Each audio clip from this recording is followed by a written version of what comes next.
Nós vamos ler João 20, de 11 a 18, diz assim: Maria, no entanto, permanecia junto à entrada do túmulo, chorando. Enquanto chorava, abaixou-se, olhou para dentro do túmulo e viu 2 anjos vestidos de branco, sentados onde o corpo de Jesus tinha sido colocado, um à cabeceira e outro aos pés. Então eles perguntaram: mulher, por que você está chorando? Ela respondeu: porque levaram o meu Senhor e não sei onde o puseram. Depois de dizer isso, ela virou para trás e viu Jesus em pé, mas não reconheceu que era Jesus. Jesus lhe perguntou: mulher, por que você está chorando? A quem você procura? Ela, supondo que ele fosse o jardineiro, respondeu: se o Senhor o tirou daqui, diga-me onde o colocou e eu o levarei. Jesus disse: Maria. Ela, voltando-se, lhe disse em hebraico: Rabone. Rabone quer dizer mestre. Jesus continuou: não me detenha, porque ainda não subi para o meu Pai. Mas vá até os meus irmãos e diga a eles: subo para o meu Pai e o Pai de vocês, para o meu Deus e o Deus de vocês. Então Maria Madalena foi e anunciou aos discípulos: eu vi o Senhor. E contava que Jesus lhe tinha dito estas coisas. Amém. Vamos orar. Feche os teus olhos, vamos agradecer a Deus. Deus, obrigado, Pai, pela Tua palavra, que é maravilhosa, que é poderosa. Deus, e nesta manhã nós oramos e Te pedimos mais uma vez: vem falar conosco através da Tua palavra, vem trazer revelação da Tua palavra. Nós não apenas queremos aprender com a nossa mente, recebermos conhecimento, Pai, da Tua palavra, mas queremos receber revelação, Pai, no nosso espírito, que traz transformação para as nossas vidas. Pai, fala conosco mais uma vez. Haja com liberdade neste lugar, Pai. Nós abrimos os nossos ouvidos, os ouvidos do nosso coração, para Te ouvirmos e recebermos tudo que o Senhor tem preparado para as nossas vidas nesta manhã. Que a Tua unção que ensina esteja sobre as nossas vidas, que a Tua unção que capacita esteja sobre a minha vida, Pai, para que eu consiga transmitir tudo aquilo que o Senhor deseja falar aos nossos corações nesta manhã, em nome do Senhor Jesus Cristo. Amém e amém. Você pode aplaudir o Senhor Jesus? Aleluia. A palavra de Deus é maravilhosa.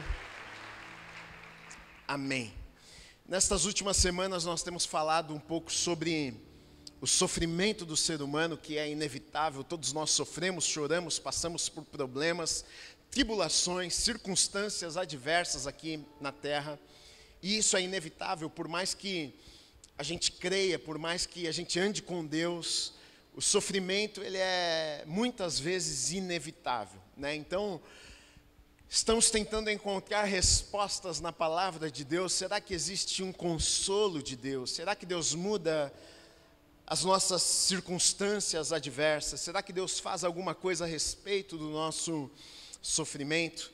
E nós temos encontrado respostas na palavra de Deus, que nós temos sim um Deus presente, um Deus que consola, um Deus que nos abraça, um Deus que sim, muitas vezes muda as circunstâncias. E mesmo quando Deus não muda as circunstâncias, Ele continua fazendo alguma coisa. Ele continua, às vezes, que não muda as circunstâncias, trabalhando nos nossos corações e nos fortalecendo para enfrentarmos, às vezes, estas situações difíceis. O título que eu dei para a mensagem dessa manhã é: chorando por quê? Chorando por quê? Qual é o motivo da tua tristeza? Qual é o motivo do teu choro? Por que é que você anda assim tão aflito e tão aflita? Por que é que você anda tão desesperado e tão desesperado? E esta foi exatamente a pergunta que os anjos fizeram a Maria Madalena. E esta foi exatamente a pergunta que Jesus fez a Maria Madalena quando ela vai ao túmulo para ver ali o corpo do seu Senhor, Salvador de toda a humanidade. Quando ela chega ali no túmulo, Jesus, depois de ter morrido e ter sido colocado naquele lugar, ela vai ali para ver o corpo. E quando ela chega ali para ver o corpo de Jesus, o corpo não estava lá. A primeira coisa que vem à mente de Maria Madalena é: roubaram o corpo do meu Senhor. E ela tinha motivos para pensar isso, porque afinal, tudo que as pessoas que haviam colocado Jesus naquele lugar queriam era de alguma forma mostrar a todos que o rei deles, o rei dos judeus, ele não era poderoso como ele falava. O rei dos judeus, ele não podia vencer tudo e todos da maneira que ele vinha pregando. Então ele está colocado num túmulo e ali, para eles era o fim do rei dos judeus. E Maria Madalena, ela chega ali e o que ela encontra? Nada. O que ela encontra, na verdade, são dois anjos que estão sentados ali dentro do túmulo de Jesus. E os anjos perguntam para ela o que ela está fazendo ali. E perguntam para ela, por que é que você está chorando? E quando ela olha para trás, ela vê um homem que a princípio ela não consegue identificar, ela não sabe quem é aquele homem, mas aquele homem era Jesus já ressurreto, já havia ressuscitado. Mas ela não o reconhece, mas quando ele fala com ela, quando ele chama o nome dela, quando ele diz Maria, e aqui não sei o que acontece, mas talvez pelo jeito que ele tenha falado com ela, todas as vezes, talvez quando ele a chamava e ela agora ouve e fala, não é possível, é o meu mestre, é o meu Senhor, e ali ela reconhece que era Jesus que estava ali, mas a pergunta que ele faz a ela é, por que é que você está chorando? Por que você está chorando? É interessante que Jesus, enquanto ele foi homem aqui na terra, a Bíblia vai nos dizer que ele não usou os atributos de Deus, ou seja, alguns atributos que são de Deus, e Jesus sendo Deus aqui na terra, a Bíblia diz que ele se desfez, ele deixou para lá, ele foi homem, 100% homem, ou seja, atributos, por exemplo, como a onipresença, onisciência, Jesus não tinha enquanto homem. Jesus não podia estar em todos os lugares, como Deus está em todos os lugares. Então, enquanto homem na terra, ele deixou de lado e se tornou um homem de verdade. Então, se Jesus ainda homem tivesse feito esta pergunta para a mulher, por que é que você está chorando? Talvez nós até entenderíamos. Mas Jesus já havia morrido e Jesus já havia ressuscitado. Jesus, quando ele ressuscita, ele recebe de volta agora os atributos de Deus. Agora ele faz uma pergunta, por que é que você está chorando? Mas interessante que Jesus, ele sabia o porquê daquela mulher estar chorando, ele era Deus. A pergunta de Jesus para aquela mulher, por que é que você está chorando, não é porque ele precisava de uma resposta ou porque ele não sabia o motivo do choro daquela mulher, mas na verdade a pergunta de Jesus para aquela mulher era para que aquela mulher refletisse sobre o que estava acontecendo ali, pensasse nos motivos reais do choro dela. Por que é que você está chorando? Por que é que você está assim triste? Por que é que você está nessa situação que você está agora? Eu acredito que o que Jesus estava fazendo ali com aquela mulher era puxando ela, era trazendo ela de um lugar onde ela estava chorando, mas não de forma racional, e levando a ela uma revelação e mostrando a ela de alguma forma que, na verdade, ela não teria motivos para estar chorando. O que Jesus estava fazendo com ela ali era exatamente isso, porque Jesus, em todo momento do seu ministério, ele falou a respeito da sua morte, da sua crucificação, da ressurreição. Os discípulos, aqueles que seguiam Jesus, sabiam, mas diante de uma situação difícil, às vezes eles se esqueceram das palavras de Jesus e daquilo que Jesus havia dito a eles. Então, aquela mulher está ali chorando porque o corpo de Jesus supostamente havia sido roubado. Só que ela está chorando por um motivo que ela não precisava estar chorando. Porque ela está chorando pelo corpo de Jesus que foi roubado, mas o corpo de Jesus não havia sido roubado. Ele já havia ressuscitado. Então ela está chorando por um motivo, ela está desperdiçando lágrimas. Ela está triste à toa, porque se na verdade ela conseguisse ver o que realmente estava acontecendo ali, ao invés de chorar, ela estaria celebrando. O meu Senhor não está mais aqui, mas o meu Senhor ressuscitou. O meu Senhor não está mais em um túmulo, Ele está sentado à direita do Pai. Mas o problema muitas vezes é uma questão do quê? De perspectiva. É a maneira que eu olho e que eu enxergo as coisas. Eu vou ler um texto para vocês que vai ilustrar um pouco do que eu estou falando aqui, algo que acontece com o apóstolo João, por exemplo, que também está chorando. Ele está em lágrimas e ele está chorando aqui desesperado, mas não tinha motivos para ele chorar. Apocalipse capítulo 5, versículos 1 a 6 diz o seguinte: vi, aqui João está tendo uma visão e ele diz o seguinte: vi na mão direita daquele que estava sentado no trono um livro em forma de rolo, escrito por dentro e por fora e selado com 7 selos. Vi também um anjo forte que proclamava com voz forte: quem é digno de quebrar os selos e abrir o livro? Ora, nem no céu, nem sobre a terra, nem debaixo da terra, ninguém podia abrir o livro, nem mesmo olhar para ele. E aí olha o que diz João dizendo: e eu chorava muito, porque ninguém foi achado digno de abrir o livro, nem mesmo de olhar para ele. Então olha só o que está acontecendo. João tem uma visão, ele vê um livro selado e fechado, e o seu choro, a sua tristeza, o seu clamor é que, olha, eu não vejo alguém que seja digno para abrir este livro aqui. Ele está chorando. Mas o texto continua, e no versículo 5, versículo 6 diz o seguinte: então um dos anciãos me disse: não chore, eis que o leão da tribo de Judá, a raiz de Davi, venceu para quebrar os 7 selos e abrir o livro. Então vi no meio do trono e dos 4 seres viventes e entre os anciãos em pé um cordeiro que parecia que tinha sido morto. Ele tinha 7 chifres, bem como 7 olhos, que são os 7 Espíritos de Deus enviado por toda a terra. Um dos 24 anciãos, enquanto João estava chorando pelo fato de não ver uma saída ali naquele momento, ele pensa: olha, o livro escrito está fechado, selado aqui com os selos, mas não existe alguém que seja digno para abrir. E aí um dos 24 anciãos chegam para João e diz o seguinte: por que é que você está chorando? Está triste porque você não está enxergando, mas existe alguém que é digno, que morreu, que se entregou para abrir este livro aqui. Ou seja, o que um dos anciãos estavam dizendo para João é: você está chorando, mas está chorando sem motivos.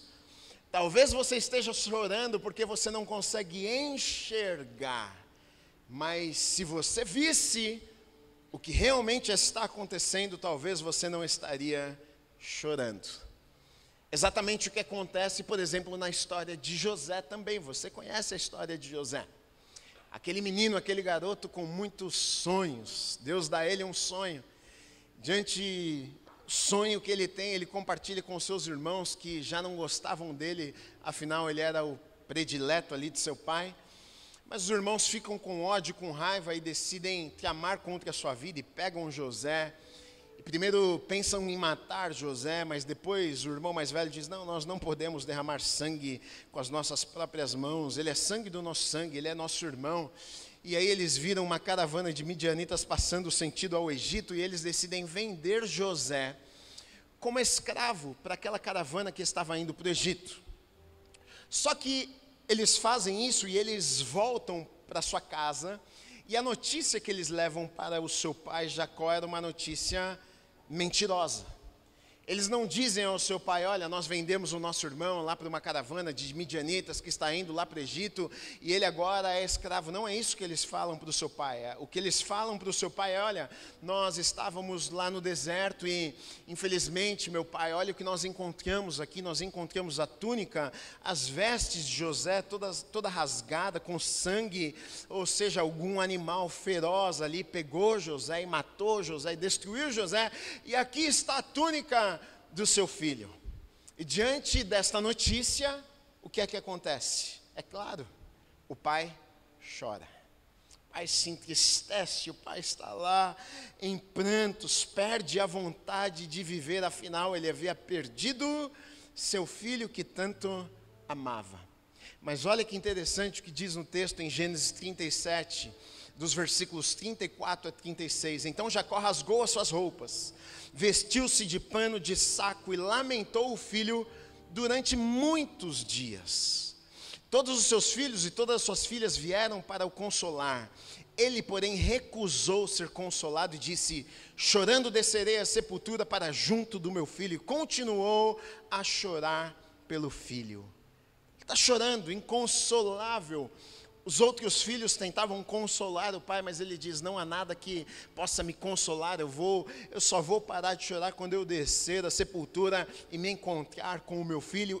Mas olha o que diz no versículo 36, enquanto ele ainda está chorando em prantos, o versículo 36 diz assim: enquanto isso, no Egito, os midianitas venderam José a Potifar, oficial de Faraó, comandante da guarda. Então olha o que está acontecendo, Jacó está chorando porque seu filho havia morrido. Mas enquanto ele está chorando porque seu filho havia morrido, o texto está nos dizendo que Jacó estava sendo vendido para Potifar, ou seja, o motivo pelo choro de Jacó não era verdadeiro. Ele, na verdade, para ele sim, mas ele não precisaria estar chorando, afinal o seu filho não estava morto. Ele está chorando porque ele perdeu seu filho, mas na verdade José não havia morrido. Ele só não sabia que José não havia morrido. Quando ele está chorando, José está sendo vendido, José começa a trabalhar, Deus começa a levantar a vida de José naquele lugar no Egito, mas Jacó não sabia do que estava acontecendo, por isso ele está chorando. E talvez você esteja pensando, bom, mas eu não me identifico com Maria, com José, mas eu quero te dizer algo. Talvez, algumas vezes, nas nossas vidas, nós choramos e não precisaríamos estar chorando. Choramos porque não conseguimos ver o que de fato está acontecendo. Eu não sei se você sabe disso, mas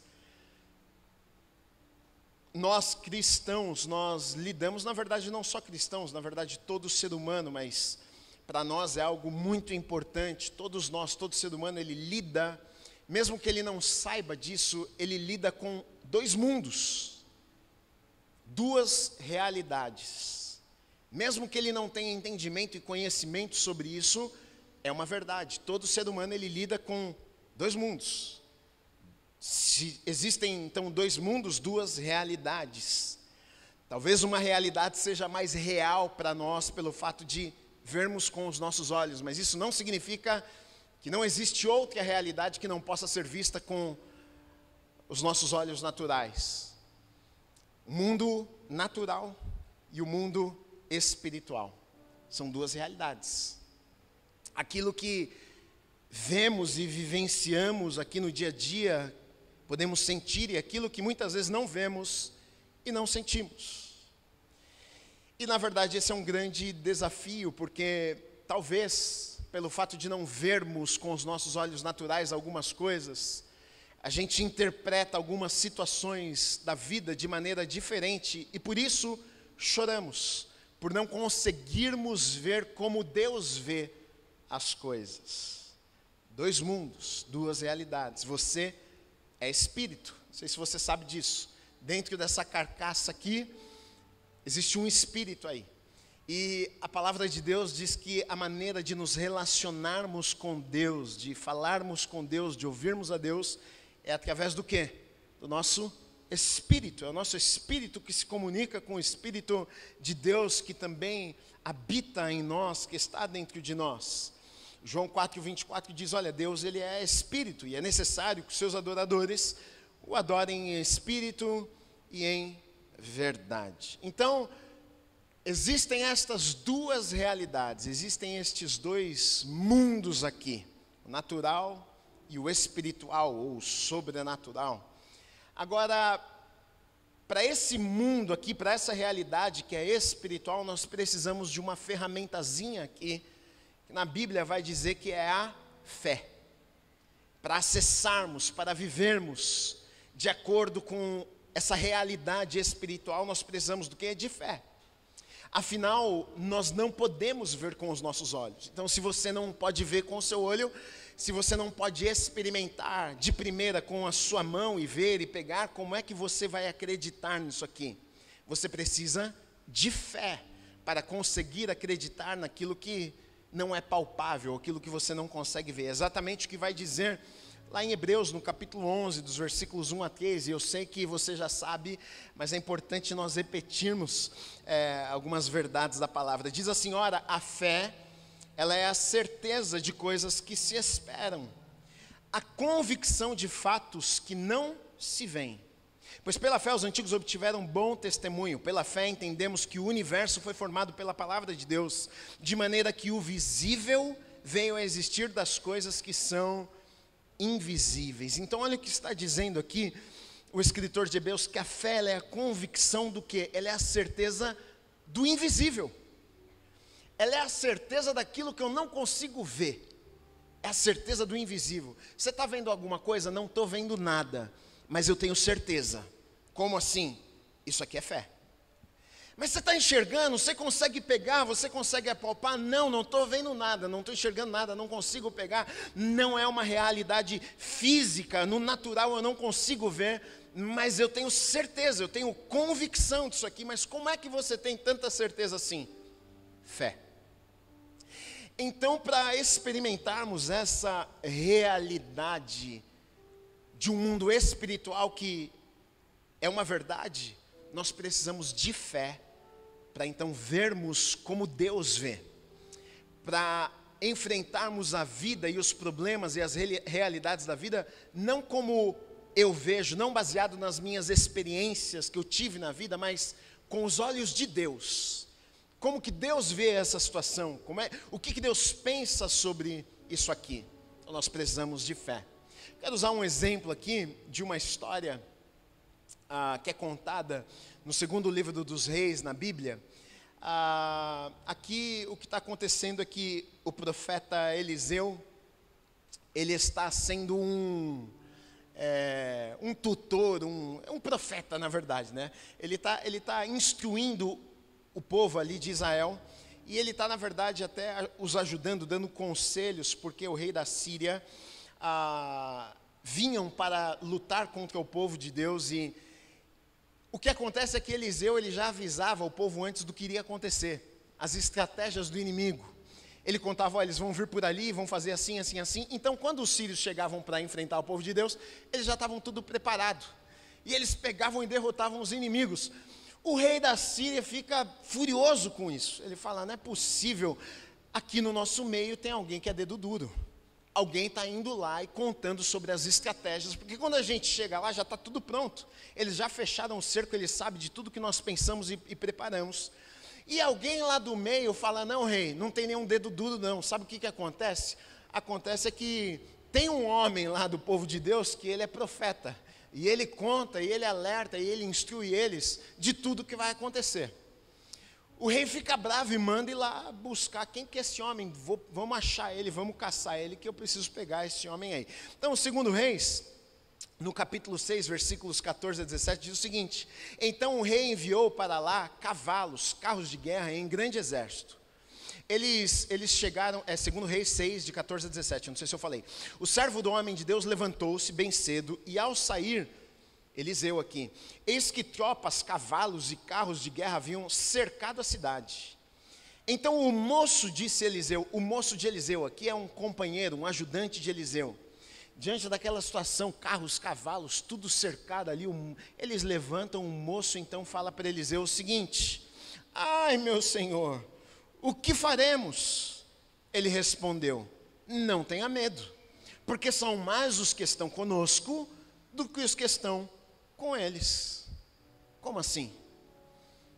Pensa no natural, aqui duas realidades, dois mundos, o natural e o espiritual. No natural aqui, Eliseu levanta um belo dia e naquele dia que ele levanta, ele acaba descobrindo que ele está cercado. A casa está cercada, tem cavaleiros, tem exército, tem todo mundo lá para pegar ele. Essa é a realidade natural.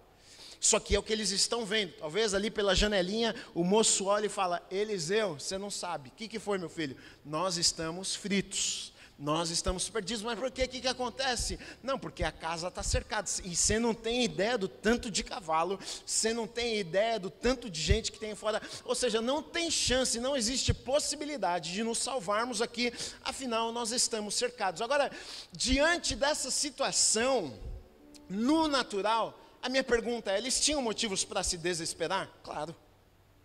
Tinha motivo para chorar, é claro, vou ligar para minha mãe, para minha tia, não tinha telefone, mas se tivesse eu vou mandar um zap aqui, dando um adeus para ela, um até logo, daqui a pouco nós vemos, porque eu vou morrer, não tem jeito, não tem saída, não existe algo lógico que eu possa fazer aqui, para fugir dessa situação aqui.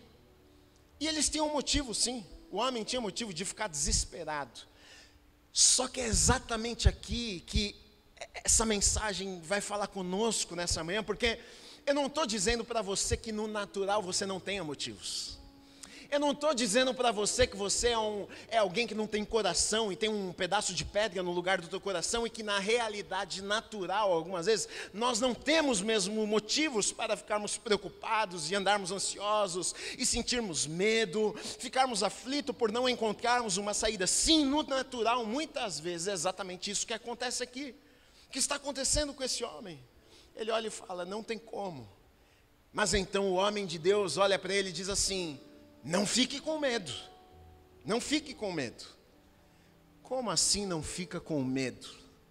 É a mesma coisa quando um pastor levanta aqui e prega para você e diz, não fica com medo, querido, não fique ansioso, coloque a tua ansiedade nas mãos do Senhor, Ele é poderoso para fazer infinitamente mais, é o que diz a palavra, creia na palavra de Deus, descanse o teu coração, e talvez o teu questionamento seja como deste homem aqui, não fica com medo como, pastor? Se eu te contasse a minha história, se você soubesse da minha situação, você não me diria, não fique com medo. O problema é a questão da perspectiva. O problema é que nós estamos olhando aqui, nessa realidade natural e não na espiritual. E o que o profeta de Deus faz aqui é leva aquele homem a ver o que ele não podia ver. Na verdade ele ora a Deus e diz, Deus, abra os olhos deste moço aqui, abra os olhos deste moço aqui, para que ele possa ver essa realidade que eu já consigo ver, para que ele consiga enxergar não apenas no natural, mas que ele consiga também enxergar no espiritual, porque quando nós temos os nossos olhos abertos, nós enfrentamos a vida de maneira diferente. Aí olha o que acontece. E Eliseu orou e disse, Senhor, peço-te que abra os olhos dele, para que veja. Aí olha o que aconteceu. O Senhor abriu os olhos do moço, e ele viu que o monte estava cheio de cavalos e carros de fogo ao redor de Eliseu. Agora ele vê o que antes ele não podia ver. Agora, quando Deus abre seus olhos para a realidade espiritual, não a natural, não o que cercava, não o que ele podia ver com seus olhos naturais. Agora que Deus abre os seus olhos, ele consegue ver um número tão grande, um exército tão poderoso de anjos que rodeavam a vida de Eliseu, que agora então o medo se vai, agora a preocupação se vai, porque diante daquele problema eles olham e pensam, bom, os inimigos são grandes, mas olha só esse exército aqui, ou seja, maior é aquele que está conosco do que aquele que está no mundo. Essa realidade espiritual que os seus olhos são abertos, e nós temos a mesma coisa. O problema é que nós muitas vezes não enxergamos. Gui, como é que nós temos a mesma coisa? Sim, a palavra já diz, maior é aquele que está conosco, maior é aquele que está com você. Gui, mas os meus inimigos, eu não quero saber dos teus inimigos. A palavra te diz, maior é aquele que está com você. O problema é que muitas vezes nós não conseguimos enxergar, e por isso estamos com medo, por isso estamos cabisbaixo, por isso estamos desesperados, porque a única coisa que vemos é o natural, essa realidade aqui. Se nós não aprendermos a andar em fé, crendo nas realidades que a Bíblia nos diz, que são verdades, nós vamos sofrer inúmeras vezes na vida, por motivos que não precisaríamos sofrer e chorar. Eu coloquei aqui 3 realidades, verdades, na palavra de Deus, que são verdades para mim, e é uma verdade para a tua vida também. Só que muitas vezes a gente não consegue crer, não tem fé para crer. E a gente sofre e chora, enquanto não precisaríamos estar sofrendo chorando. Salmo 34, 7. O anjo do Senhor acampa-se ao redor dos que o temem e os livra. Ponto. Mas pastor, eu estou com tanto medo. O anjo do Senhor acampa-se ao redor daqueles que o temem e os livra. Mas aí precisa do quê? De fé. Preciso crer nisso. Porque eu ando com medo daqui, mas eu estou tão preocupado, e se Deus não cuidar, e se Deus não fizer? O anjo do Senhor, Deus coloca anjos para acampar ao redor da sua vida, para te guardar, para te livrar do mal. Agora você vive com medo talvez, porque você consegue só ver com os teus olhos naturais, você não acredita no mundo espiritual, você não acredita nas verdades da palavra que te dizem, olha, você pode ficar tranquilo porque Deus envia anjos para guardar e livrar da tua vida. Hebreus 13, 5b e 6. Deus dizendo, olha, de maneira alguma deixarei você, nunca, jamais o abandonarei. Assim afirmemos confiantemente, o Senhor é o meu auxílio, não temerei. O que é que alguém pode me fazer? O que é que alguma pessoa, algum demônio pode me fazer se a Bíblia, a palavra de Deus diz para mim, olha, eu nunca, jamais vou te abandonar. Eu estou chorando aqui porque eu estou me sentindo tão sozinho. Enquanto a Bíblia diz, eu nunca deixarei você. Eu nunca vou te abandonar. Ou seja, Deus dizendo, todos os dias eu estou com você. Em todos os momentos da sua vida eu estou com você, mas eu não estou sentindo exatamente isso. Fé é isso. Não depende do que eu estou sentindo, mas eu estou me sentindo sozinho, não interessa se você está sentindo sozinho ou não, a questão é que eu preciso enxergar, eu preciso ver aquilo que os meus olhos naturais não conseguem ver. Gui, mas eu estou sentindo, tá bom, mas Deus está dizendo que Ele está com você. Se você está sentindo ou não, Deus está dizendo, eu estou com você, e eu nunca vou te deixar todos os dias. Mas está difícil, Gui, sim, eu sei, mas Deus está com você no meio desse problema. Mas eu não sei o que eu vou fazer, Gui, tudo bem, mas Deus está com você no meio dessa confusão aí, porque a promessa dele, ele disse, olha, eu vou estar com você sempre, todos os dias, eu nunca vou te abandonar. Agora o problema é que nós não conseguimos ver. Mateus 28, 20b, e eis que estou com vocês todos os dias, até o fim dos tempos. Então, às vezes nós choramos porque nós só olhamos para isso aqui e não conseguimos acreditar no que está escrito, no que já foi dito, no que já foi prometido. Eu lembro que eu ia na casa, acho que da minha avó quando eu era pequeno, eu não sei se hoje em dia as pessoas têm tanto costume assim, mas eu lembro isso da casa da minha avó, aquelas caixinhas de promessas, não sei quantas promessas lá. E verdade, você pode abrir e falar, Deus promete tanta coisa. Agora a questão não é se Deus promete, a questão é se eu consigo crer naquilo que Deus promete. A questão não está com Deus, a questão está comigo. Deus falou, mas eu não consigo crer naquilo que Deus falou. Eu sofro, eu choro, eu me desespero, por quê? Porque eu só consigo olhar aqui, no natural. Só que os meus olhos podem ver, só o que eu estou sentindo, o que eu consigo sentir, só as circunstâncias que a gente enfrenta na nossa vida. E como eu dei exemplos aqui de pessoas que estavam chorando e sofrendo, e nem precisariam estar chorando e estarem sofrendo. E de verdade, eu acho que muitas vezes é exatamente o que acontece com a nossa vida. A gente está sofrendo, está chorando. Está ansioso, está deprimido, por quê? Porque eu não sei do meu amanhã, eu estou preocupado com isso, eu não sei daquilo, eu estou triste porque não aconteceu da maneira que eu planejei, que eu sonhei que acontecesse. Tá? A minha pergunta é, e as verdades da palavra?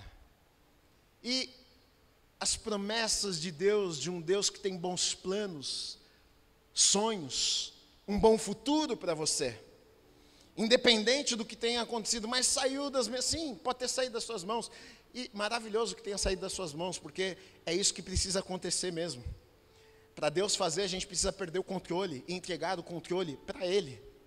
Gui, perdi o controle, glória a Deus por isso, está nas mãos dele, porque se estiver na mão dele, maravilhoso, vai acontecer o que está escrito, o bom futuro, sonhos, coisas maravilhosas para a sua vida. O problema é que a gente quer assumir o controle e não colocar na mão de Deus. Então talvez sofremos, enfrentamos dificuldades e choramos por coisas que não precisávamos. É claro, eu não estou falando aqui de, morreu, meu marido morreu, pastor. Você chora porque você fica triste.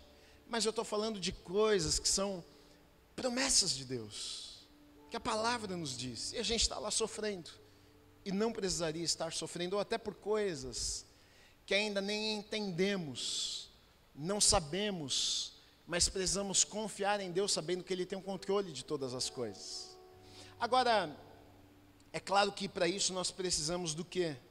Da palavra de Deus, das verdades da palavra de Deus, das promessas que Deus tem em sua palavra para as nossas vidas, mas não apenas isso.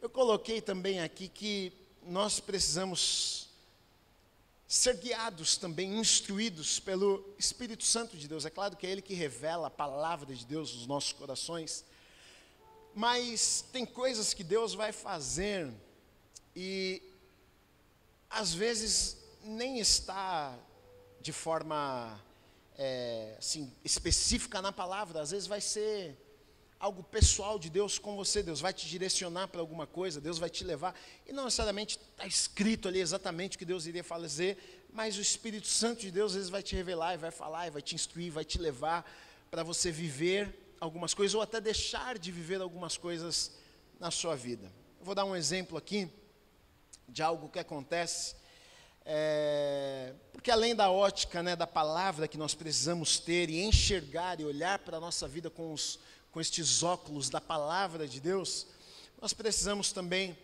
dessa ótica do Espírito Santo guiando as nossas vidas. Tem uma história na Bíblia, que está lá em Atos, e tem esse homem que ele era um centurião do exército, líder lá do exército, o nome dele era Cornélio, e Cornélio ele tem uma visão, ele vê algo, ele enxerga algo, e ele fica encafifado, na verdade, ele tenta descobrir o que é aquilo que ele está vendo, ele não consegue entender, mas na própria visão, ele recebe ali um direcionamento dizendo, olha, tem um homem chamado Pedro, Simão, ele está em Jope, manda buscar ele e trazer para você, que ele vai dizer a você algumas coisas. E aí é isso que eles fazem.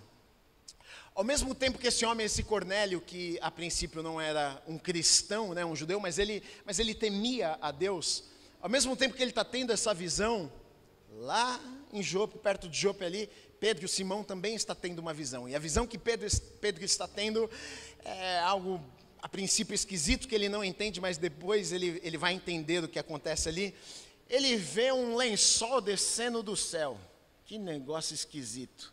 Esse lençol que está descendo do céu está cheio, tem um monte de animal dentro desse lençol. E os animais que estão nesse lençol estão vivos. E na visão, no sonho, ele tem um homem, aparece e diz para ele, mata e come. Ele fala, que doideira é essa?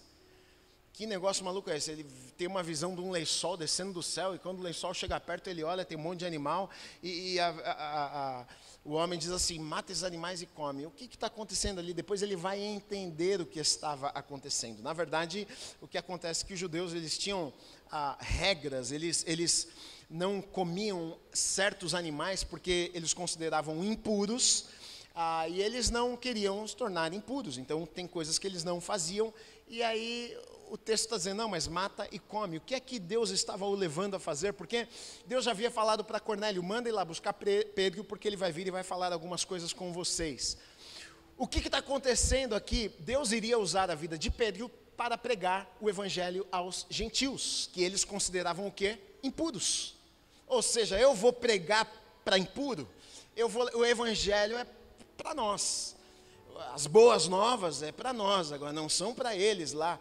Só que Deus já estava preparando, na verdade, Pedro, que não, o evangelho é para todo aquele que crê. Então, ele está tratando com Pedro, tanto que quando os homens chegam ali para chamar Pedro e diz, olha, Cornélio manda te chamar, ele tem uma visão e manda te chamar Pedro, então ele compreende o que está acontecendo. E olha o que diz em Atos, no capítulo 10, versículos 14 e 15. Mas Pedro respondeu: de modo nenhum, Senhor, porque nunca comi nada que fosse impuro ou imundo. Pela segunda vez a voz lhe falou: não considere impuro aquilo que Deus purificou. Porque às vezes Deus insiste com ele falando: não considere impuro aquilo que purificou. Aí nos versículos 19 e 20, olha o que diz: enquanto Pedro meditava a respeito da visão, o Espírito lhe disse, estão aí 3 homens à sua procura, portanto, levante-se, desça e vá com eles, sem hesitar, porque eu os enviei. Pedro tem uma visão, ele não entende o que está acontecendo, ele está sentado tentando entender o que tinha acontecido, e aí o texto diz, o Espírito diz para ele, aí fora, tem 3 homens, levanta e vai com eles. Estava na Bíblia escrito, Pedro, vá lá e atenda esses 3 homens. Não de forma clara, é claro, vá todo mundo, prega o Evangelho, está escrito na Bíblia, mas não estava endereçado ali, olha, você vai fazer isso, e isso acontece debaixo de um direcionamento do Espírito Santo de Deus, personalizado algumas vezes, que o Espírito Santo vai nos levar a fazer algumas coisas, deixarmos de fazer algumas coisas, e às vezes não são coisas que a gente lê no texto ali, às vezes o Espírito Santo vai nos dizer, olha, vai ali, não vai ali, você vai entrar num problema, e na Bíblia não está lá, se você for ali, você vai entrar num problema, mas o Espírito Santo de Deus vai nos guiando e nos conduzindo. Olha só o que acontece, Pedro se levanta, vai lá, encontra com Cornélio e com o povo ali, e começa a fazer o quê? Pregar as boas novas de Jesus, começa a pregar o Evangelho. Sabe o que acontece? O povo se converte, e o povo entrega a vida para Jesus, e não só isso, eles são cheios com o Espírito Santo de Deus, gentios agora falando em línguas estranhas. Aí um olha para o outro, que Pedro está ali naquela coisa toda, e pergunta, bom, o que impede de batizar esse povo? Já está todo mundo cheio do Espírito Santo. Batiza também, então começa a batizar as pessoas. Veja o que está acontecendo aqui, um mover sobrenatural, coisas sobrenaturais. Por quê? Porque Pedro permitiu o Espírito Santo falar e obedeceu a voz e o direcionamento do Espírito Santo de Deus. Tem gente que chora porque não dá atenção para aquilo que o Espírito tem falado. Tem gente que vive coisas que não precisaria viver, porque não segue as orientações do Espírito Santo de Deus, não é sensível à voz do Espírito Santo de Deus. Tem gente que deixa de viver coisas maravilhosas, e por isso muitas vezes está até triste, porque não está vivendo. Mas ele está vivendo, ela está vivendo, eu vejo que Deus está fazendo, na minha vida não está fazendo, e deixa de viver, porque não está dando atenção àquilo que o Espírito Santo de Deus está comunicando e te direcionando a fazer. Então, é sobre isso que eu queria falar um pouco com você nessa manhã, porque muitas vezes eu acredito que nós choramos, mas não precisaríamos estar chorando. Talvez não precisaria. Mas eu não estou vivendo aquilo que Deus... Sim, mas será que precisava? Será que se você tivesse ouvido a voz de Deus, será que se você tivesse seguido as orientações do Espírito Santo de Deus, será que você estaria chorando hoje? Mas eu estou chorando porque aconteceu isso na minha vida. Sim, mas se você tivesse sido orientado e obedecido à palavra de Deus e o Espírito Santo de Deus, será que você mesmo assim estaria chorando e vivendo isso que você está vivendo hoje? Será que se você não olhar com os olhos da fé, se você estivesse olhando agora com os olhos da fé, será que mesmo assim você estaria chorando? E a resposta talvez seja não.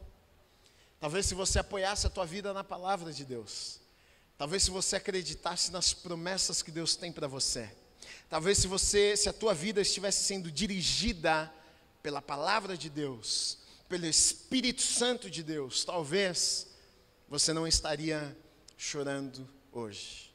A minha pergunta e reflexão que eu quero que você faça, não só agora, mas durante a tua semana é: por que você está chorando? Está chorando por quê? E talvez você vai encontrar algumas respostas. Pastor, eu estou chorando porque hoje eu entendo que o que eu estou vivendo foi por uma obediência ali atrás.